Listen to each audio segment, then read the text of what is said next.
joining us today. We got a brand new story to share with you, so let's begin.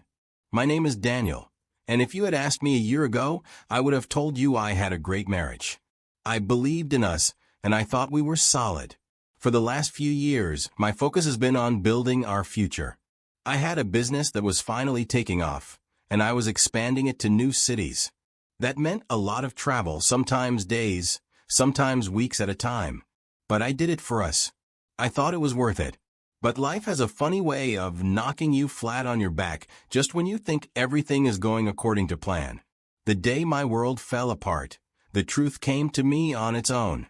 And when it did, it hit me harder than I ever thought possible. I was away on a trip, and it has been going well. Business meetings were productive. Deals were being finalized. And I was already thinking of coming home to spend time with my beautiful wife. I was exhausted but satisfied, knowing that every long hour I put into this business was meant to secure a better future. Then my phone rang that afternoon. It was Mark, a longtime friend, but his voice sounded different, hesitant, uneasy. But then he spoke, and everything changed. "Daniel, listen, man, I wasn't sure if I should even call you, but I can't keep this to myself. I just saw Sophia coming out of a hotel with another man." For a few seconds, I said nothing. My mind struggled to process what I had just heard. Maybe I misheard him. Maybe there was some kind of mistake. But Mark wasn't the type to joke about something like this. "I took photos, Daniel. I didn't know if I should, but I had a bad feeling. I'll send them to you now." A moment later, my phone buzzed. My fingers felt stiff as I opened the message. And there it was, Sophia, my wife, stepping out of a hotel lobby. She wasn't alone. Some guy was right beside her. I still didn't react. I didn't call to yell at her. I just stood there, staring at the images on my screen. The truth was staring me in the face. But part of me still wanted to believe there was another explanation. "Daniel, you there?" Mark's voice pulled me back. "Yeah, I'm here," I answered, forcing myself to sound calm.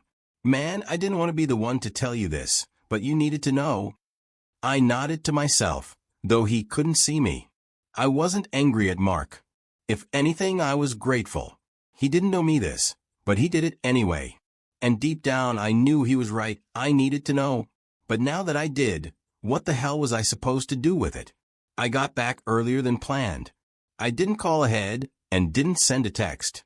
Just walked through the front door. Sophia was in the kitchen, humming softly and chopping vegetables. She turned, saw me, and smiled. "How was your trip?" Her voice was light. I forced myself to stay calm. I gave her a nod, pretending everything was normal, answering her casually. I watched her move around the kitchen. I let her talk, waiting for the right moment. Then, when she least expected it, I said it. "Unlock your phone." The room fell silent.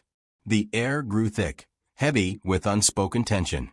Her smile faltered, but she recovered quickly, forcing out a small laugh. "What? Why?" She tried to make it sound playful, but I saw the way her fingers twitched. I didn't answer, just looked at her, waiting, watching. She shook her head. "Daniel, come on, this is ridiculous." "Unlock it." My voice was calm and steady. No anger, just a demand. She crossed her arms, forcing out another nervous laugh. "You don't trust me? After all these years?" I didn't argue. I reached over, grabbed her phone, and held it up between us. Her face drained of color. "Unlock it now, or I swear, I'm walking out that door and never looking back." For a moment, she didn't move. She stared at me, searching for an escape. But there wasn't one. She knew it. I knew it. Her hands trembled as she took the phone from me, her fingers hesitating over the screen. Then, finally, she gave in. The lock screen disappeared.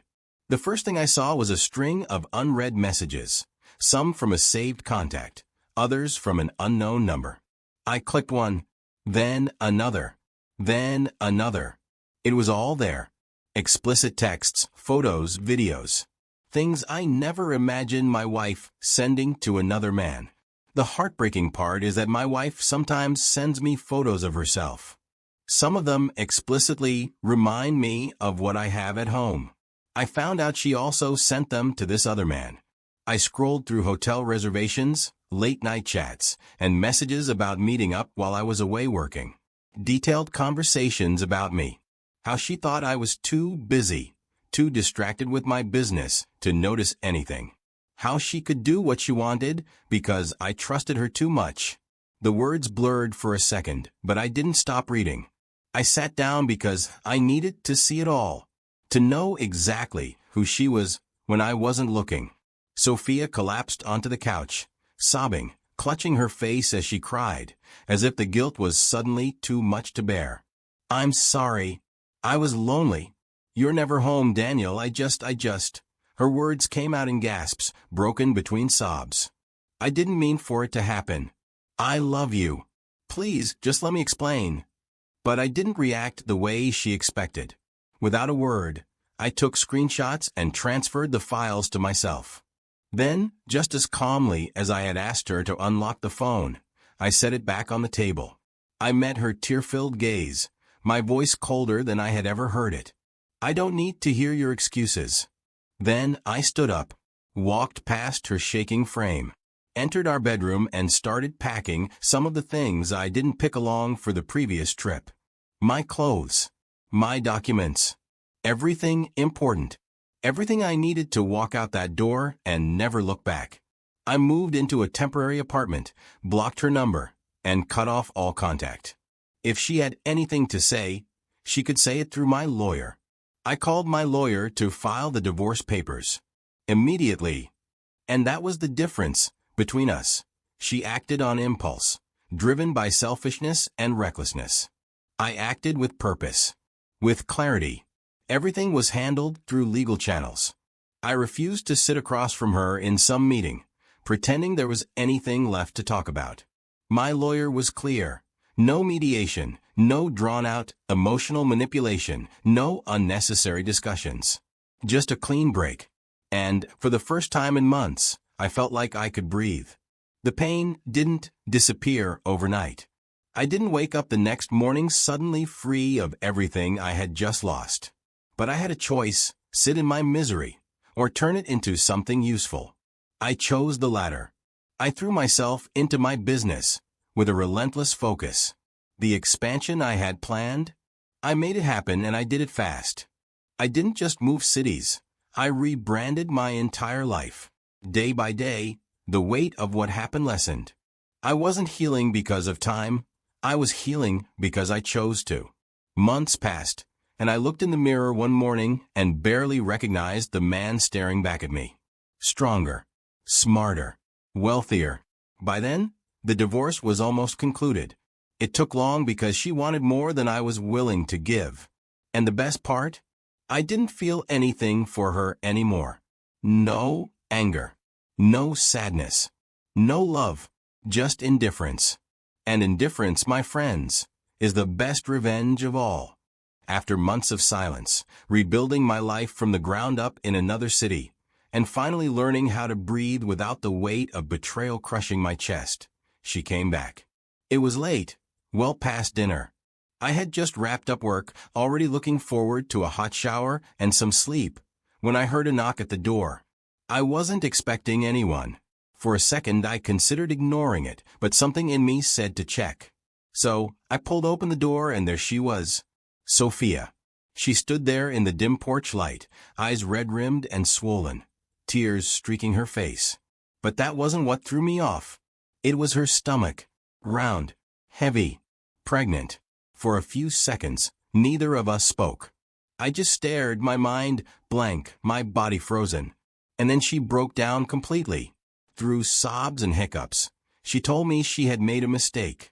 That she had spent months crying herself to sleep, haunted by guilt, missing me, wishing she could take everything back. She swore she never stopped loving me. She was so lost and confused that she let loneliness push her into making stupid choices. And then, the final blow. "Daniel, this is your baby."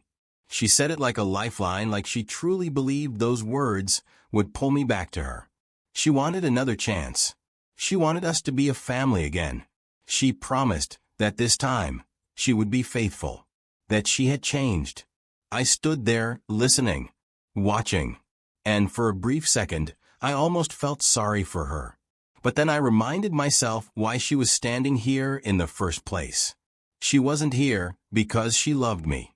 She wasn't here because she regretted hurting me. She was here because she needed something. I let her finish. Let her pour out every apology, every promise, every carefully crafted line meant to pull at my heartstrings. And when she finally stopped, looking up at me with hopeful, teary eyes, I simply nodded and said, "All right, let's get a DNA test." The second those words left my mouth, her entire face changed. The tears stopped. The panic set in. "What?" She let out a nervous laugh, shaking her head. "Daniel, how could you even ask me that? You think I would lie about something like this?" I didn't answer. I just looked at her, waiting. She kept talking, accusing me of being cruel, saying I was punishing her for the past, that I should trust her, that I had always trusted her before, that asking for a test was an insult, an attack, proof that I never really loved her in the first place. And right then and there, I knew. I saw right through her. If she had nothing to hide, she wouldn't be so afraid. If she was certain this child was mine, she would have agreed in an instant. But she didn't. She fought it. I took a deep breath, stepped back, and rested my hand on the door. "If you won't take the test," I said, my voice calm, "I have nothing to say to you." And then, without waiting for another word, I closed the door in her face. I thought I had seen the worst of Sophia's deceit, but I was wrong. Months after I sent her away, after I made it clear that I wanted nothing to do with her or her so-called pregnancy, she decided to take things even further. Out of nowhere, I was served with a lawsuit. She was taking me to court, claiming that I was abandoning my child, the same child she had refused to take a DNA test for. The irony wasn't lost on me. Sophia painted herself as the ultimate victim. She told the court how I had cruelly walked out on her when she needed me the most, how I had refused to take responsibility, leaving her to suffer. It was a well-crafted sob story, I'll give her that. She cried, she sniffled, and she played her part perfectly. To someone who didn't know better, she looked like a woman who had been betrayed, a woman who had loved too deeply and been abandoned by the man she trusted. But there was one problem: she was lying. What she didn't realize was that I was no longer the man she had once manipulated. I had the money, the resources, and most importantly, the will to fight back. So I did what any man in my position would do.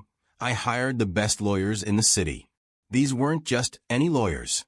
These were professionals who had built their careers on tearing apart manipulative spouses in court. And Sophia? She was just another case for them. The trial was brutal. My legal team wasted no time dismantling her entire case. They brought out every piece of evidence: her affairs, her refusal to take the DNA test, her blatant attempts at extortion. They exposed how she had tried to manipulate the legal system, twisting the narrative to make herself look like the victim when in reality, she had been the one who destroyed our marriage. Every lie she told was countered with hard facts. Every dramatic performance was met with undeniable truth. By the time my lawyers were done, there was no doubt about who Sophia really was. The courtroom that had once been filled with sympathetic whispers about the abandoned pregnant woman was now filled with hushed murmurs about her deceit. She had no defense, no way to justify her actions. She had come to court hoping to ruin me, but in the end, she had only ruined herself. The judge didn't just rule in my favor. He went a step further. A cease and desist order was issued against her, forbidding her from contacting me in any way. She had lost publicly, and there was no coming back from this. As I walked out of that courtroom, I reflected on everything. I had once pitied her when she came to my doorstep, pleading for another chance. But after everything she had done, after all the lies, the manipulation, and the sheer audacity to take me to court over a child she wouldn't even prove was mine, I was just glad I never let her back into my life. At the end of the day, this whole experience taught me one thing. Never let guilt or manipulation make you question your worth. When someone shows you who they are, believe them. I ignored the warning signs, I trusted blindly, and I paid the price. But when I finally walked away, I didn't look back. And that was the best decision I ever made. If you ever find yourself in a situation like this, where someone is trying to guilt trip you, manipulate you, or use their own mistakes to make you feel responsible, stand your ground. Protect yourself. Because some people don't come back out of love, they come back out of desperation. And if you let them in, they'll destroy you all over again. But what do you guys think? If you were in my position, would you have handled it the same way? Or do you think I should have given her another chance? Let me know your thoughts in the comments. I'd love to hear your perspective. And if you made it to the end of this video, I just want to say thank you. I appreciate you taking the time to listen to my story. If you enjoyed it, don't forget to like, share, and subscribe for more stories like this. It really helps out the channel and keeps the content coming. Thanks again for watching, and I'll see you in the next one.